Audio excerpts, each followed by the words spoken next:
цаана өрхөмөнд үзэгчтэй чөлөө дуран бүтээлийн 8 телевизэс бэлтгэн хүргэж байгаа дуудлага нэвтрүүлгийн маань анхны дугаар эхлэхэд бэлэн болоод байна. Ингээд энэ удаагийнхаа дугаарыг аймгийн цагтаагийн газрын камерын хяналтын төвтэй хамтран бэлтгэж байгаа лээ. Ингээд энэ удаагийнхаа дугаараар та бүхэндээ Орхон аймагт тавигдсан хяналтын камерын тусламжтайгаар гэмт хэрэгүүдийг хэрхэн илрүүлж байгаа талаар та бүхэндээ хүргэх болно. Ингээд нэвтрүүлэгтэйгээ хамтаагаарай.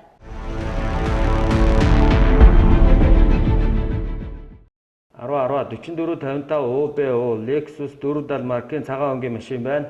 10 замын цагтаа станц цаана байна, холбогдоод хороо. Замын цагдаагийн 38. Хаана вэ? 38 холбооны уулзуураас спорт орны чиглэж явж байна гэсэндээ. 49. За 10 38-ыг 4-р микро 9-р байрны хажууд байгаа ОБО 4455 Land Cruiser 105 машин. За ногоон зүлгэн дээр гаргаад тавьсан байна. Тэрийг чөлөөлүүлье. Энэ мэтчлэн биднийг нэвтрүүлэг бэлтгэж байх үед иргэд машина зөвшөөрлөг газар байрлуулж нэгдүгээр урсгалд зам хааж тавих, ногоон зүлгэн дээр машина гарган тавих тохиолдлууд маш ихээр гарч байсан. Мөн иргэдийн эмх замбраагүй байдал, аль нэгэн сургууль цэцэрлэгийн хашаанд архитах, улмаар бие засах үзэгдэл маш ихээр гарч байсныг хяналтын камерын төвийн албан хаагчид харьяа газрын цагдаа нарт мэдэгдэн тухай бүрд нь арга хэмжээг авч байсан юм.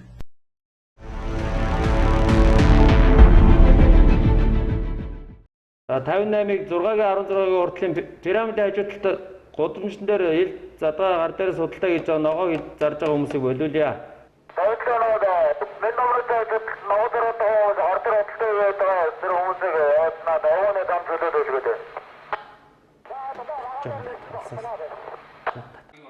За ингээд та бүхний саяны харсанчлан 5 дахь микрийн буюу Мин дамар худалдааны төвийн урдах явган хүний зам дээр ил задгай хүнсний ногоо худалдаалж байсан иргэд шаардлага тавьсан цагдаагийн шаардлагыг биелүүлээгүй улмаас цагдаагийн газрын бие бүрэлдэхүүн очиж ажиллахаар болсон юм а.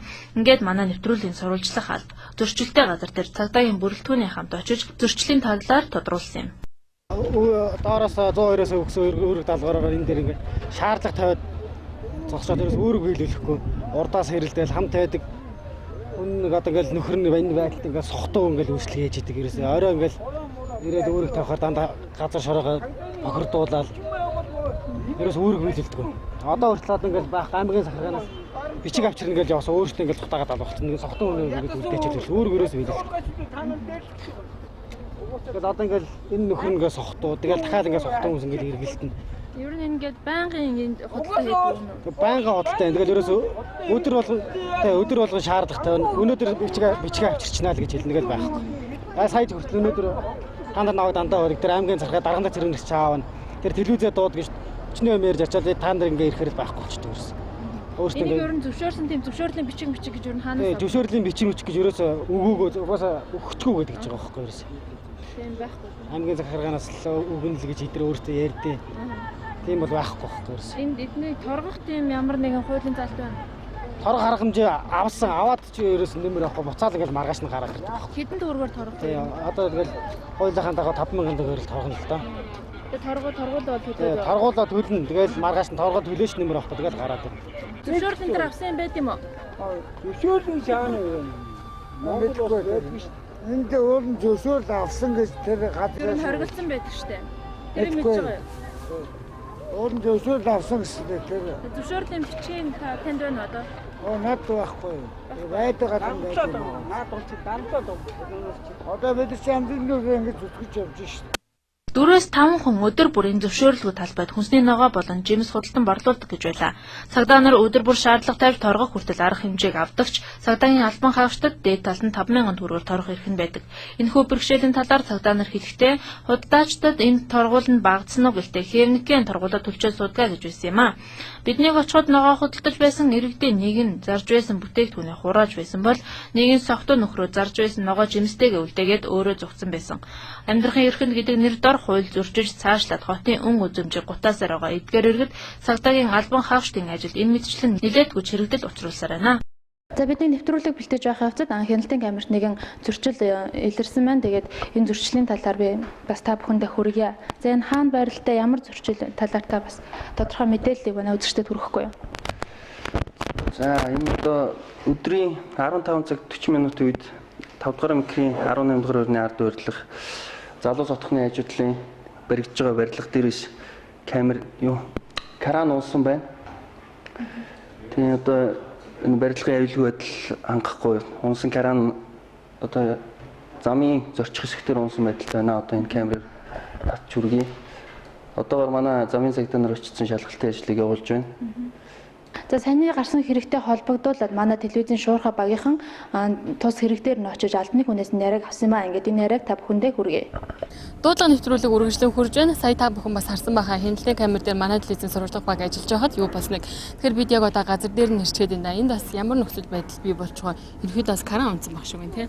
За өнөөдөр манай цагдаагийн газрын 102 руу хойтлын энэ 5.15 дугаар байрны артал үр гүйцэтгэжсэн одоо ажил үр гүйцэтгэжсэн одоо авто кран унсан гэсэн дуудлагын дагуу ирчээ байж байна. А энэ нь болохоор одоо Саран цамхаг хувьцаат компани дээр ажил үр гүйцэтгэжсэн кран юм байна. Энэ нь болохоор 4 давхар авто гараж энэ зориултаа барилга юм байна. За энэ осол дээр ирсэн байна. А энэ осол нь болохоор 3486 ойроо авсан дугаартай Оросын албаны улсад үйлдвэрлэсэн Караз маркийн механизм одоо энд албан гүйцэтгэж байгаад одоо өргөжүүлсэн одоо энэ төмрөө одоо дийлэхгүй уг автомашины одоо краныхын зориултын баруун талынхын тулгуур хоёрыг одоо тулгуур нь хуурсны улмаас одоо энэ автозамынхаа энэ урт хэсэг рүү замруугаа унсан сумн унсан байдалтай байна. Тэгэхээр энд бол доор нь бол мэдээж машин дарагдаагүй байх шиг байна. Тэгээ энд хэд автосалтай ордог уу?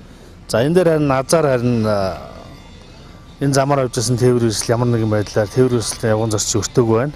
А энэ нь болохоор одоо яг замын хөдөлгөөний дурмаар ярих юм бол энэ чинь үйлдвэр осол гэж явагдана л да. Ягаад гэхээр энэ чинь зам тээвэр осол гэдэг чинь нийт эзэмшлийн зам талбай гэдэг чинь зам дээр хөдөлгөөнд оролцож байгаад осол гарсан тохиол зам тээвэр осол тооцдог. Энэ нь болохоор байгууллагын ашин дотор ажил үр гүйцэтгэж байгаад өөрсдийнх нь хайхрамжгүй тээвэр хэрэгслийн техникийн бүрэн бүтээлийг хангаагүй мөн талбай энэ компаниг нь бас талбай инженер бас энэ тухайн тээвэр хэрэгсэл эзэмшнээ хөсөлж байгаа ч гэсэн бас аюулгүй байдлын 100 хангаж энэ ажил үр гүйцэтгэх хэрэгтэй. Энэ тийм учраас энэ болохоор үйлдвэр осолтоор ороо явчихдаг л да. За одоо энэ үүсчээд байгаа нөхцөл байдал дээр ямар ч ихний ээлжинд одоо манай замын цагдаагийн тасаг бол шалгана. Энэ сая би бас энэ краныг жолоож энэ ажил үр гүйцэтгэжсэн жолоочтой нас уулзлаа. Бас энэ тухайн тээвэр хэрэгслээ одоо энэ краныг бас ажилуулах краны үнэлэх гэж бас байдаг л да. Одоо энэ ажиллаж байгаа энэ жолооч нас байх хэрэгтэй. Энэ л одоогийн байдлаар энэ өөрт нь бас тийм краныг энэ эзэмшиж ажилуулах юм зориултын үнэлэхлээ одоогоор бол байхгүй юм байна. Надад бол тайлбар өгөхдөө манай аавын тээвэр хэрэгслээ тэгээ аамын байхгүй болохоор би одоо ингээд ажил олдохоор нь ингээд барьж аваад ийм асал гаргачлаа гэсэн юм байдлаар одоо сая ихний байдал надад нэг тиймэрхүү байдлаар тайлбар өгч байж байна. За баярлалаа. За тэгэхээр дуудлага нэвтрүүлэг маань үргэлжлэн хурж байна. Сая бид бас шуурхай удирдлагын камерны төвөөс ирсэн мэдээллийн дагуу энд ирээд яг ямар нөхцөл байдал үүссэн талаар замын цагдаагийн засгийн байцаагчаас тодорхой мэдээллийг авч чадлаа. Тэгэхээр яг одоо үргэлжлүүлэн бас камерын шуурхай удирдлагын төв рүү холбогдъё гэж бодож байна. Аймгийн хэмжээнд 100 гаруй хяналтын камер ажиллаж байгаа бөгөөд уг камерын тусламжтайгаар ихэвчлэн автотээврийн осол болоод ил задгаа архитан согтуурах үзэгдэл цагдаа нарын нүдэнд ил тод болж эзэн холбогдогчдыг нь эрен хайх ажилд ихээхэн хувь нэмрээ оруулсаар байгаа юм а. Өнгөрсөн 3 дугаар сараас эхлээд манай Орхон аймагт маань хяналтын камерууд тавигдаж бүрэн хэмжээгээр ажиллаж эхэлсэн байгаа. Тэгээд энэхүү хяналтын камерын маань одоо ажиллагааны талаар албаны хүнээс та бүхэндээ яриа хүргэе. Тэгэхээр Эрдэнэтийн хэмжээнд Орхон аймгийн хэмжээнд хэдэн хяналтын камер ажиллаж байна. Тэгээд энэ хяналтын камер гарснаар хэдэн хэрэг зөрчил илэрсэн талаас та бас мэдээлэл өгөхгүй. За Орхон аймгийн хэмжээнд 2013 оны 3 дугаар сард хяналтын камерын нэгдсэн шилжээнд холбогдож ажиллаж байгаа. За энийг урдл тухай урд нь Орхон аймагт хариу телевизээр мэдээж. За одоогийн байдлаар Орхон аймгийн хэмжээнд 134 хяналтын камер ажиллаж байна. За энэ хяналтын камер ашиглалтанд орсноос хойш манай Орхон аймгийн хэмжээнд замын хөдөлгөөн хэв журмын нөхцөл байдлыг тодорхой хэмжээгээр хяналтанд ажиллаж байна. За хяналтын камерын ажиллаж байгаа хугацаанд бол нийтдээ 1500 зөрчил илрүүлсэн. За үүнээс бол зам тээврийн хөдөлгөөний аюулгын журамж хүрсэн 890 зөрчил. За хэв журмын зөрчил бол 900 илрүүлэн. За нийтдээ нэг 5 сая гаруй төгрөгийн тургуулын арга хэмжээ авч шийдвэрлэж байна. За сүүлийн үед 2013 оны 7 дугаар сарын 28-ны өдөр за Баян цагаан багт гарсан хүн амны ноцтой гэмтэрэг камерын тусламжтайгаар мөн сүүлийн үед өргөлдөгдөд байгаа орон сууц микро оройнуудыг гадна тавьсан иргэдийн автомашины хулгайн гэмтэргийг үйлдсэн эзэн итгэж шолбогдогчийг манайх камерын тусламжтайгаар илрүүлээд ажиллаж байгаа. За иймд бол Орхон аймгийн хэмжээнд тодорхой төрлийн гэмтэргийг бууруулах, урьдчилан сэргийлэх, илрүүлэхэд манай Эрдэнэ хотын хяналтын камерын систем ач холбогдлоо өгж байна гэж ойлгож байна. Иргэдийн маань хувьд болохоор зэрэг хяналтын камер ажиллахгүй байна гэсэн асуудлууд бас гарч ирээд байдаг л да. Энэ талаар та бас иргэдтэй хандаж тодорхой мэдээлэл бас өгнө. За өнөөгийн байдлаар бол Орхон аймгийн хэмжээнд 134 камер ажиллаж байна. За энэ 100 цаг уурын байдлаас үргэлжилсэн их борооны үеэс бол тодорхой төрлийн 10 ширхэг камер төр ажиллагааг болсныг сая манайхан илрүүлээд ажиллагааны чигт ажиллагаанд өрөө ажилласан байгаа. За 124 камераас 30 камер нь бол нэг чиглэлийн хөдөлгөөний хяндаг камер байдаг. За үүнийг манай иргэд бас өөрөө ойлгох хэрэгтэй. Камер маань одоо хүчин чадал, за чиглэл, байршил энэ бүгдээс хамаарат харилцан адилгүй байдаг. За мөн түнчлэн бичлэг дүрс хадгалах хугацаанд ч гэсэн харилцан адилгүй байдаг гэдгийг ойлгох хэрэгтэй. За ихэвчлэн манай иргэд бол камер байгаа гэсэн үднээс энэ тэмдгүү хараа хяналтгүй машин тэргээл задгаа орхиж явж байна л да. За манайх бол тодорхой төрлийн газруудад аймгийн хэмжээнд бол бүрэн камержуул дуусаг байгаа. За энэ ажиллагаа бол хойшд хийгдэнэ. За тодорхой төрлийн газруудад бол автомашины зогсоол, за уул зурууд, гарц мөн түнчлэн гэмтэрэг үлдэж болзошгүй газруудад бол судалгаа гаргасны үндсэн дээр камерыг тавьсан байгаа. За энэ төрлийн камерууд нь бол бүгд жигд ажиллаж байна өнөөдрийн хэмжээнд Орхон аймагт бол. За үүгээр манай дуудлага нэвтрүүлгийн маань анхны дугаар өндөрлөж байна. Ингээд энэ дугаар маань та бүхэнд маань таалагдсан байхаа гэдэгт итгэлтэй байна. Ингээд дараагийн дугаар хүртэл түр баяртай үзэгчтэй. За 10:38-ыг харж байна. Наад иргэндээ урьдчилан тайлбарлаж өгөөд чөлөөлүүлье. Ногоон зүлгэн дээр гаргаад тавьсан байна шүү дээ.